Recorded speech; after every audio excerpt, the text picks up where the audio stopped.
Torpaq layı, yol yatağı və asfalt örtüyü dağılıb. Bəzi hissələrdə dərin çalalar və çökmələr əmələ gəlib. Sürücülər həmin ərazidən keçərkən xeyli çətinlik çəkdiklərini, bəzən yolun keçilməz hala düşdüyünü bildirirlər. Ən çox əziyyət çəkənlər isə gündəlik olaraq bu yoldan istifadə edən kənd sakinləridir.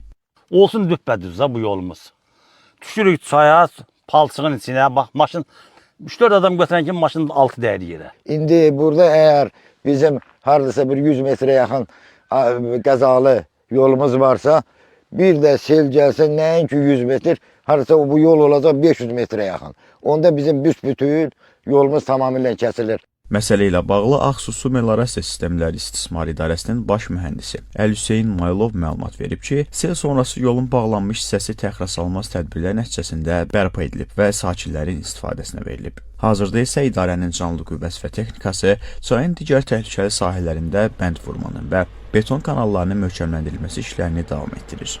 Maşadqanlı kəndinin uçan yolunun yanında uzunluğu 250 metr, dərinliyi 5 metr, eni 2 metr istinad divarı tikilməsi nəzərdə tutulub.